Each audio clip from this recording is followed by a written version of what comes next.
ঈদুল ফিতরের তিনটে সুন্নাত। এক, আল মাসি, পায়ে হেঁটে যাওয়া। সম্ভব হলে পায়ে হেঁটে যাবেন, এটাই ঠিক। যাবেন একটাই, আসবেন একটাই। দুই, আল আকলো কাবলাল খরুজ, বের হওয়ার পূর্বে খাওয়া, যেটা কুরবানির বিপরীত। তিন, অল ইগতেসাল, গোসল। গোসল সুন্নাতের অন্তর্ভুক্ত, না পারেন সেটা ভিন্ন কথা। ঈদুল ফিতরের জন্য এই তিনটে, গোসল টোসল করে ভালো পোশাক পরে। ভালো পোশাকের অর্থ এই নয় যে নতুন পোশাক হতে হবে। জুমার দিনে পোশাকের যত গুরুত্ব পেশ করা হয়েছে, ঈদের দিনের তত গুরুত্ব পেশ করা হয়নি। খালি বুখারী মুসলিমে এসেছে, ওমর রাদিয়াল্লাহু তাআলা আনহু একটা কাপড় নিয়ে এসে আল্লাহ রাসূলকে বললেন, আপনি যদি এটা কিনতেন তাহলে আপনি আগন্তুকের সাথে এইটা পরে সাক্ষাৎ করতেন, আর ঈদের যাওয়ার সময় এইটা পরতেন। এইটা বললেন, এটা এইভাবে বললেন। আর জুমার দিনের জন্য আল্লাহ রাসূল বলেছেন, সকালে সকালে গোসল করলো, স্ত্রীকে গোসল করালো, সম্ভব হলে আতর গায়ে লাগালো, তারপরে ভালো পোশাক পরিধান করলো, পায়ে হেঁটে মসজিদে গেল, মানুষের কাঁধ ডিঙ্গিয়ে সামনে গেল না, ইমামের খুতবা শুনলো, তার সাথে সালাত আদায় করলো। তাহলে বাড়ি থেকে যত পদক্ষেপ পা রেখেছে ততবার সমান। এক বছর তাহাজ্জুদ সালাত আদায় করলে, এক বছর নফল সিয়াম আদায় করলে জানে কি হয় তাই। তাহাজ্জুদ সিয়াম, তাহাজ্জুদ সিয়াম, তাহাজ্জুদ সিয়াম, এক বছর সমান যা প্রত্যেক পদক্ষেপে তাই। সেইখানে ভালো পোশাকের কথা আছে।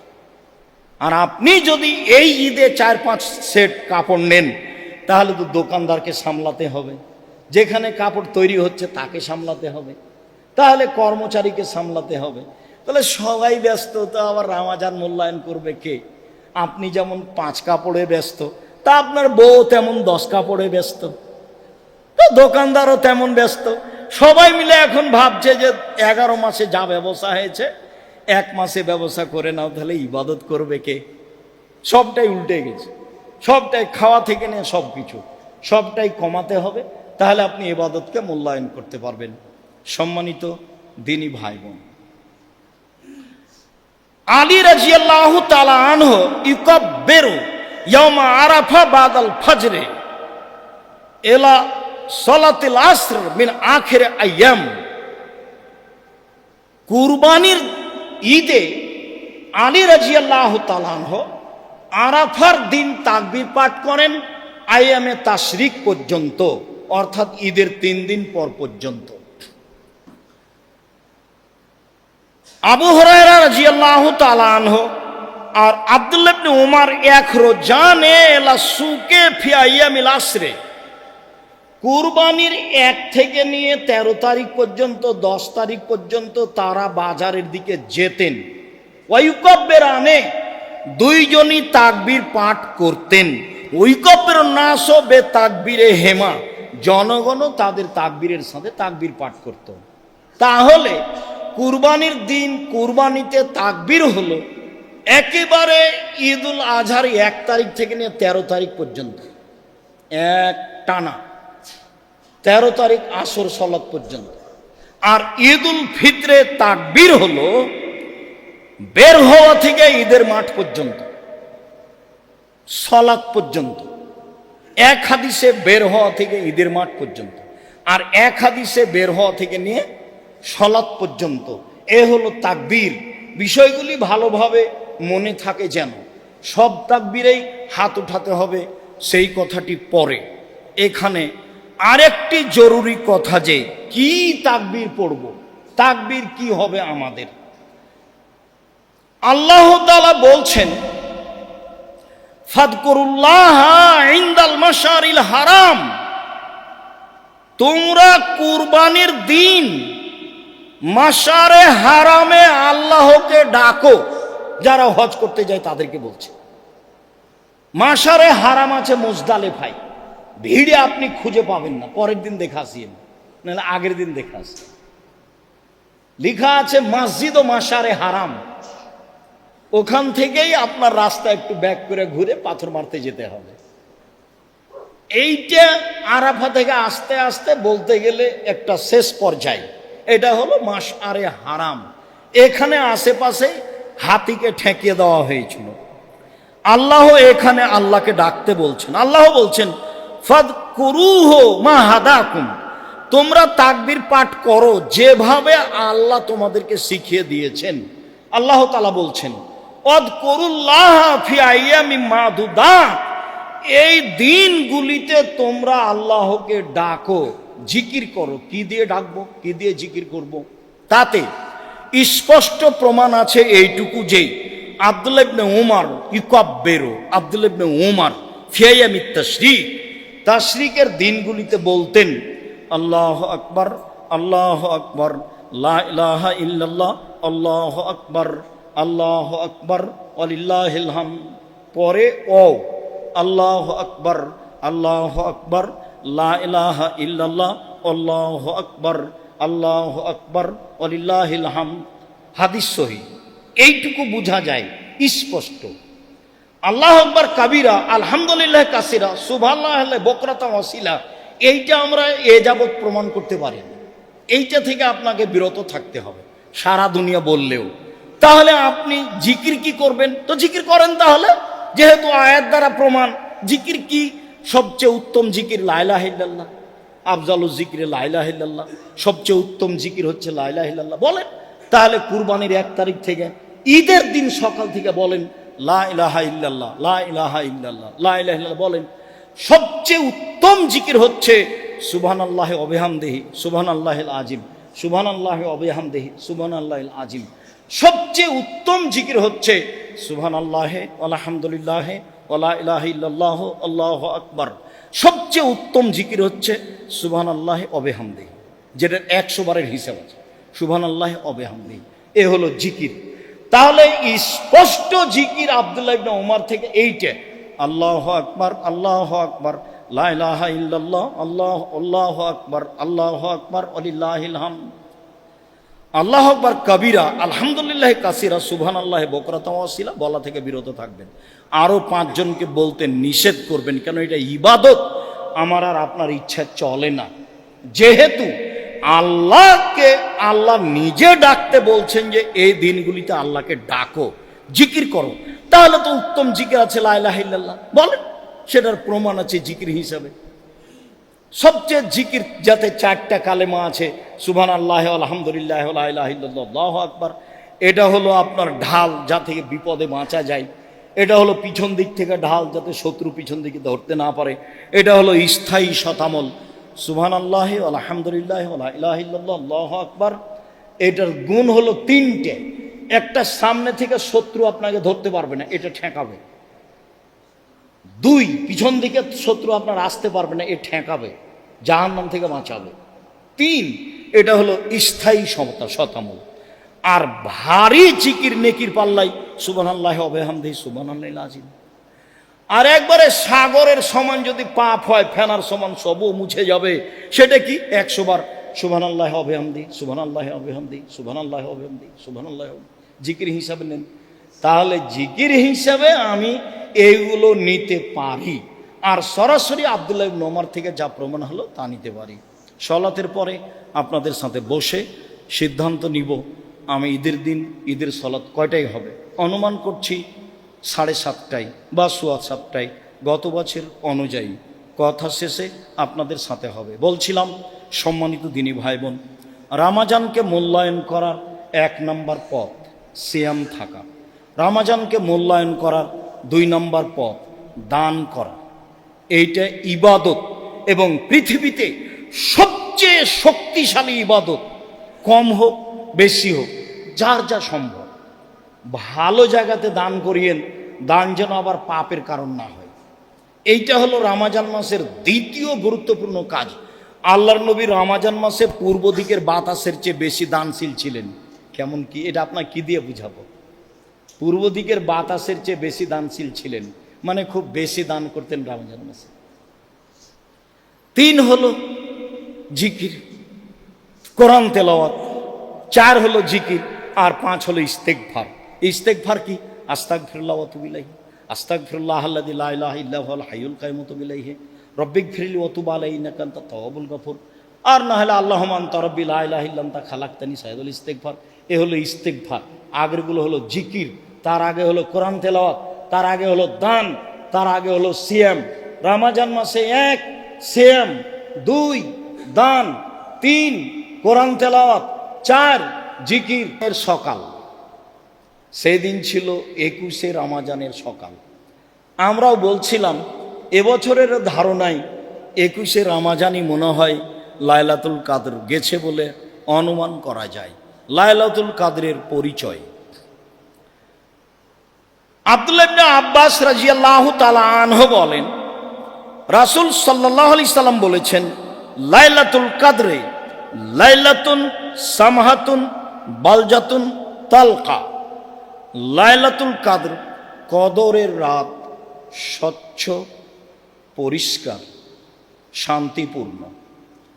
কদরের রাত হয় স্বচ্ছ, পরিষ্কার, শান্তিপূর্ণ। লা বারেদাতুন ওয়ালা হাররা। কদরের রাত শীত গরম থেকে মুক্ত হয়। তুসবিহু শামসু সাবিহাতুহা যায়ফা হামরা। কদরের রাতের সকাল সূর্যের কিরণ হবে দুর্বল এবং লাল বর্ণের। 1 কদরের রাত স্বচ্ছ, পরিষ্কার, শান্তিপূর্ণ। 2 কদরের রাত শীত গরম থেকে মুক্ত। 3 কদরের রাতের সকাল হবে সূর্যের কিরণ দুর্বল এবং লাল বর্ণের। 4 কদরের রাত হবে কান্না ফিহা কামারান। মনে হবে রাতটা চন্দ্রের মতো উজ্জ্বল। চন্দ্রময় রাত যেমন উজ্জ্বল তেমন উজ্জ্বল হবে। চন্দ্র রাতে থাকবে এ কথা নয়। চন্দ্রময় রাত যেমন উজ্জ্বল, রাতটি হবে তেমন উজ্জ্বল। তিনি বলেন, লা ইয়াখরুজু শয়তান। সে রাতে শয়তান বের হবে না যতক্ষণ পর্যন্ত ফজর না হচ্ছে। ওইদিকে জিবরাইল এবং ফেরেশতাগণ ফজর পর্যন্ত অপেক্ষা করছেন, আর এই দিকে শয়তান বের হওয়া থেকে বিরত থাকছে ফজর পর্যন্ত। সবের সমন্বয়ে লাইলাতুল কাদর যা বুঝলাম। সম্মানিত দিনী ভাই বোন, তাতে আমরা আঁচ করতে পারি লাইলাতুল কাদর কিভাবে হতে পারে, কেমন হতে পারে, আর তা কি। অবশ্যই এবছর যা গেছে গেছে, সামনে হায়াতে আল্লাহ বাঁচিয়ে রাখলে আরও ভালো প্রস্তুতিতে শেষের দশক পালন করব বলে আমরা আশা করছি। আল্লাহ আমাদের তৌফিক দান করুক। আল্লাহুম্মা আমিন। আল্লাহুম্মা সাল্লি আলাইহি আল্লাহুম্মা বারিক।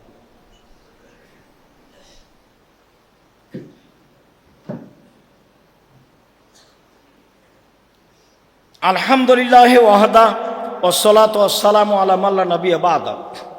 আব্দুল্লাহ ইবনে উমর রাদিয়াল্লাহু তাআলা আনহু বলেন, ফারাজা রাসূলুল্লাহ সাল্লাল্লাহু আলাইহি সাল্লাম যাকাতাল ফিতরে সাআন মিন তামারিন আও সাআন মিন শাইরিন। 1 সা খেজুর অথবা 1 সা গম ফরজ করেছেন ফিতরার যাকাত। যাকাতুল ফিতর, ফিতরার যাকাত। আলাল আবদে ওয়াল হুররে। দাস দাসীর ওপরে, স্বাধীন মানুষের উপরে। দাস দাসীর ওপরে, স্বাধীন পুরুষ নারীর উপরে। আলা যাকারে ওয়াল উনসা। স্বাধীন পুরুষ স্বাধীন নারীর উপরে। অসাগিরে ওয়াল কাবিরে। ছোটর উপরে বড়র উপরে। মিনাল মুসলিমিনা, যারা মুসলিম। যার কারণেই বিদ্বানগণ বলতে চেয়েছেন যে ছোট মানে কত ছোট। ছোট মানে ঈদের মাঠে যাওয়ার পূর্বে যার জন্ম সেও একটা হলো এইটা, আর আরেকটা হলো, যেহেতু সূর্য ডুবে গেলে রমজান শেষ হয়ে গেছে, অতএব সূর্য ডুবা পর্যন্ত যার জন্ম তার ফিতরা দিতে হবে। 1 সা 2.5 কেজি, 1 সা 2.5 কেজি। ইরাকের হিসাবে 3.25 কেজির ভাগে অর্ধেকের মূল্য থেকে বিরত থাকতে হবে। সময়ের গতিতে বলছি ইনশাআল্লাহ। সম্মানিত দিনী ভাই বোন, অত্র বুখারী মুসলিমের হাদিসে রাসূল সাল্লাল্লাহু আলাইহি সাল্লাম সকল পুরুষ নারী, দাস দাসী, ছোট বড় সবার উপরে যাকাতুল ফিতর ফরজ করেছেন। ভিক্ষুককেও যাকাতুল ফিতরা দিতে হবে, যে ভিক্ষা চাই তাকেও দিতে হবে। আর কারণ এটাই, আব্দুল্লাহ ইবনে আব্বাস রাদিয়াল্লাহু তাআলা আনহু বলেন, ফারাজা রাসূলুল্লাহ সাল্লাল্লাহু আলাইহি ওয়াসাল্লাম যাকাতাল ফিতরে তোহরান লিসিয়ামে মিনাল লাগবি ওয়ার রাফাসে। সিয়ামটাকে অশ্লীল কথা ও কর্ম, অপছন্দ কথা ও কর্ম থেকে পবিত্র করার জন্য। মানুষ হিসাবে কিছু যদি ঘটে থাকে তো ফিতরা দিয়ে আল্লাহ ওটা পার করে দিবেন, সেই জন্য। অত মাতাল্লিল মাসাকিন, আর ফকির মিসকিনের খাদ্যের জন্য। তো আমিও বাঁচলাম, ফকির মিসকিনও বাঁচলাম। আমারও সুবিধা হলো যে এ দিয়ে আমার সিয়ামটা পবিত্র হয়ে গেল, আর ফকির মিসকিনেরও সুবিধা হলো, এ দিয়ে তার একটা রুজির ব্যবস্থা হলো। এই কথা রাসূল সাল্লাল্লাহু আলাইহি সাল্লাম বলেন। আবু সাঈদ খুদরি রাদিয়াল্লাহু তাআলা আনহু বলেন, ফারাজা রাসূলুল্লাহ সাল্লাল্লাহু আলাইহি সাল্লাম যাকাতাল ফিতরে, আল্লাহর নবী ফিতরা ফরজ করেছেন। সান মিন তামিন, 1 সা খাদ্য, আও সান মিন তামরিন, 1 সা খেজুর, আও সান মিন শাইরিন, 1 সা জব গম, আও সান মিন আকেতিন, 1 সা পনির, আও সান মিন জাবিবিন, 1 সা কিশমিশ। প্রথম শব্দটা আছে খাদ্য। এখন কেউ যদি মনে করে যে আমি 2.5 কেজি সেমাই কিনে দিব, দিলে ভুল হবে তা নয়, দিতে পারে।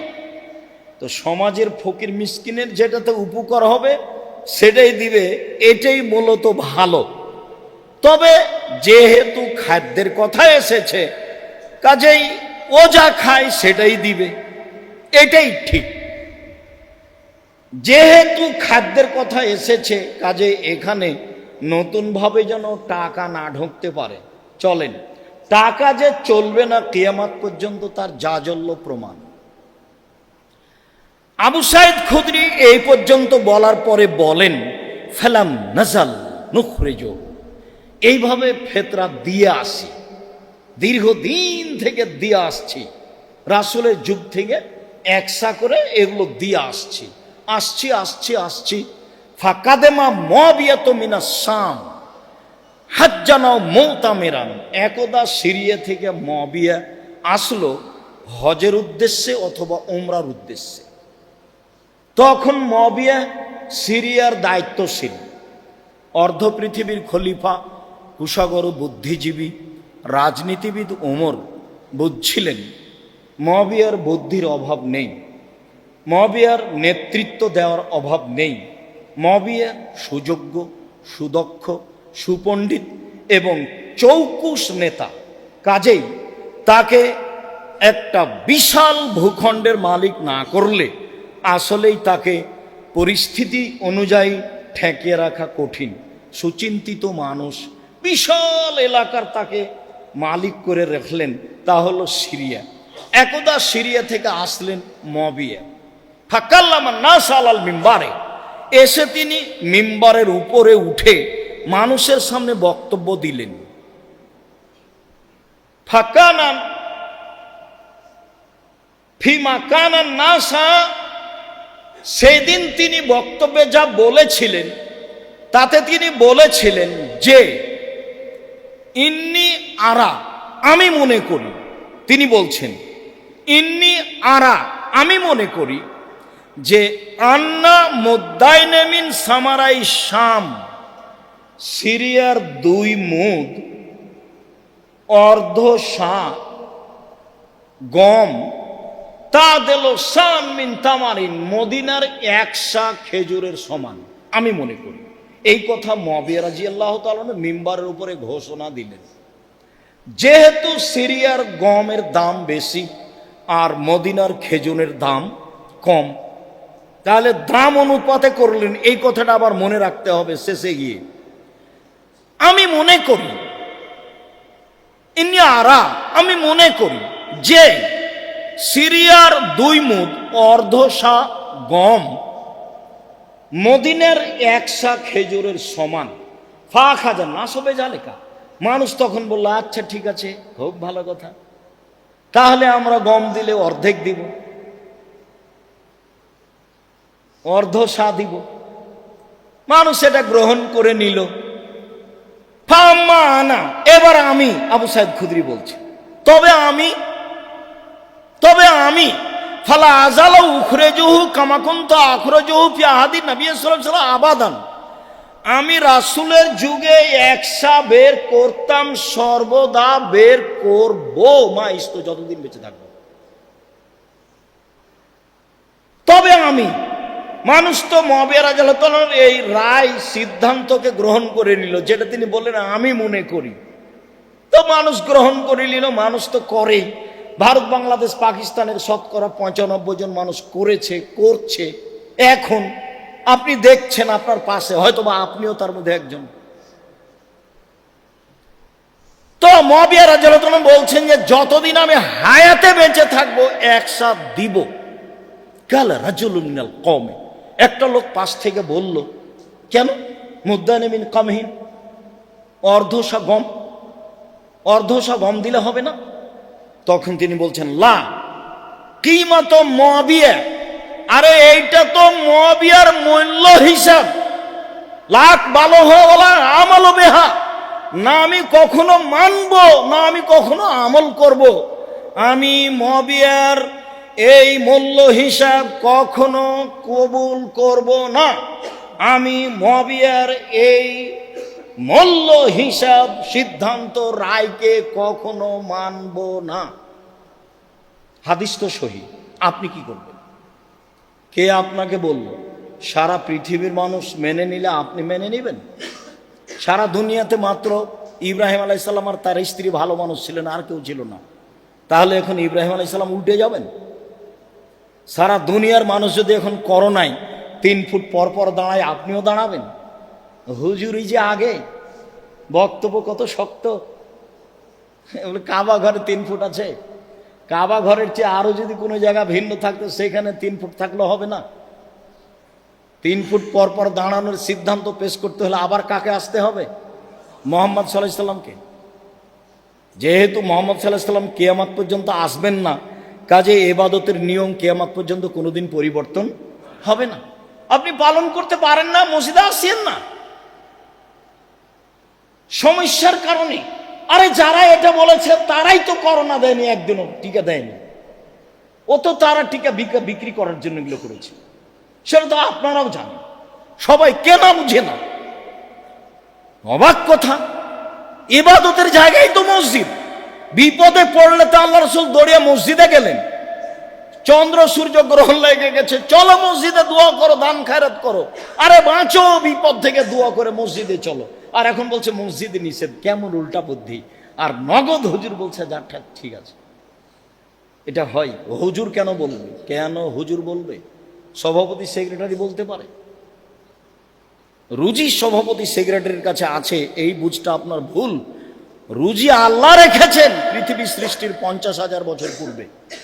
আমরা তো তার জাজল্য প্রমাণ। কই, আমার তো এরকম 90 সাল থেকে মাঠে আছে, এরকম কোনোদিন ঘটেনি যে কোনো সভাপতি সেক্রেটারিকে হিসাব করে কথা বলতে হবে বা কোনো জায়গাতে কোনো মঞ্চে এরকম পরিবেশ তো আমি বুঝলাম না কোনোদিন। সম্মানিত দিনী ভাই বোন, রাসূল সাল্লাল্লাহু আলাইহি সাল্লামের পদ্ধতি চূড়ান্ত, এক সাই শস্য দিতে হবে, শস্যই দিতে হবে। মানুষ মূল্য দিলে গুনাহগার হবে। সারা পৃথিবীর মানুষ যদি টাকার ফেতরা দেয়, সারা পৃথিবীর মানুষের কারো ফেতরা আদায় হবে না, এটা এই চূড়ান্ত। সারা দুনিয়া যে দিচ্ছে, সারা দুনিয়া দেখ না, আরো কেউ দেখ না। যদি টাকা দিয়ে ফেতরা দেওয়া প্রমাণ করতে হয়, আবার মোহাম্মদ সাল্লাল্লাহু আলাইহি ওয়াসাল্লামকে আসতে হবে, এসে বলতে হবে যে তোমরা টাকা দিয়ে ফেতরা দাও। ওই সময়ে টাকা ছিল, ওই সময়ে মুদ্রা ছিল, স্বর্ণের মুদ্রা দিয়ে হাট বাজার হতো, রূপার মুদ্রা দিয়ে হাট বাজার হতো, কিন্তু তিনি মুদ্রার কথা উল্লেখ করেননি। আব্দুর রাজ্জাক সাহেব, চাউল যে কেউ নেয় না, ফেলে দেন। কেউ যদি না নেয় তো জামিয়ে পাঠিয়ে দিন। এখন আপনার পথ কি? যদি কোনো পথই না পান তো একটা কিছু করবেন, কিছুই যদি না পান তো বাড়িতে রাখা হবে না, ফেলে দেন। দুনিয়া অত খাটো হয়নি, কিয়ামত পর্যন্ত অত খাটো হবে না। আমি আর আপনি ভুল বুঝছি। সম্মানিত দিনী ভাই বোন,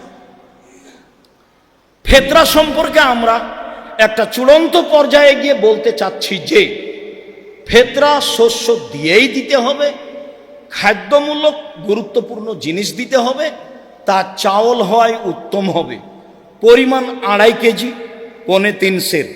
আগে থেকে যে হিসাব ছিল সেটাই ঠিক আছে। কখন দিতে হবে? ও আমার বেহা আন্তুয়াদ্দা খরুজিন না সেলাল মুসাল্লা কাবলা খরুজিন না সেলাল মুসাল্লা। মানুষের ঈদের মাঠে যাওয়ার পূর্বে, আগে যে আপনাদের বাপদাদারা ঈদের মাঠে যাওয়ার পূর্বে ফেতরা বের করতেন, এটাই হুবাহু হাদিস সাথে মিল আছে। এটাই হলো হাদিসের বাস্তব আমল।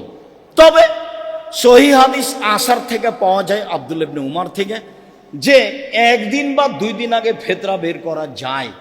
তা হলো 28শে রমাজান, তা হলো 19শে রমাজান, নিতান্তই। তবে বুখারী মুসলিমের সিদ্ধান্ত এটাই যে আপনি ঈদের মাঠে যাওয়ার পূর্বে ফেতরা বের করে যাবেন। এসে বের করলে সেটা আর ফেতরা হবে না, সেটা হবে সাদাকা। সেটা আবার জাকাতুল ফেতরা হলো না, যেটা আপনার সিয়ামকে পবিত্র করার জন্য। পূর্বেই করতে হবে, শস্য দিয়েই করতে হবে। নিতান্তই আগে চাইলে 1 দিন 2 দিন আগে। 15 রমাজান থেকে ফেতরা বের করার তো প্রশ্নই আসে না। মসজিদ ভর্তি হয়ে গেছে ঢাকায়, দেখেন। 15 রমাজান থেকে তো ধর্ম নিজের মতো, ধর্ম নিজের মতো। হাজি ক্যাম্পে উঠেছি তো এখন বলছে লাব্বাইক আল্লাহুম্মা লাব্বাইক। শেষ হলো তো আমি বলছি ভাইজান এখানে বলাচ্ছেন কেন? ও তো যখন এহরাম বাঁধবে, এলামলামে যখন বিমান পৌঁছিবে, জিদ্দায় নামার পূর্বে তখন বলবে। তখন বলছে যে বাড়ি থেকে বললেও হবে। কি উত্তর দিবেন বলেন? তো ধর্ম তো তাদের নিজের ব্যাপার। আল্লাহ রাসূল বললেন এলামলামে, ভারত, বাংলাদেশ, পাকিস্তান এমানবাসীদের জন্য, আর উনি বলছেন বাড়ি থেকে। তাহলে করার কি আছে? তাহলে প্রথম রমজান থেকে ফেতরা বের করতে পারবে, তাহলে 15 যেদিন ইচ্ছে সেদিনই করবে। রাসূল সাল্লাল্লাহু আলাইহি সাল্লাম ঈদের মাঠে যাওয়ার পূর্বে ফেতরা বের করতে বলেছেন শস্য দিয়ে। এইটাই হিসাব। সেই দিন সূর্য ডুবা পর্যন্ত যেসব ছেলে মেয়ে জন্ম নেবে তার ফেতরা দিতে হবে, ভিক্ষুককেও ফেতরা দিতে হবে, এ কথাই ঠিক। বন্টন ঈদের মাঠে যাওয়ার আগে যদি সহজ হয় করেন, যদি পরে সহজ হয় করেন। বন্টন পরিস্থিতি অনুযায়ী করবেন, এটাই ঠিক। ঈদের দিনের একটু তাকবীর বলে বাকি অংশটুকু ঈদের দিনের সকালের জন্য রেখে দিচ্ছি। সেদিন সময় আল্লাহ অনুকূলে করলে আবারও হবে আপনার সাথে কথা ইনশাআল্লাহ। ইমাম জোহরি থেকে একটি সহিহ সূত্র প্রমাণ হয় যে কানা নাসু ইকাব্বিরুনা হিনা ইয়াখরুজুনা মিন মানাজিলিহিম। ঈদুল ফিতরে মানুষ তাকবীর বলতো যখন ঈদের সলাতে যাওয়ার জন্য বাড়ি থেকে বের হতো, হাত্তা ইয়াতুল মুসাল্লা, ঈদের মাঠে আসা পর্যন্ত।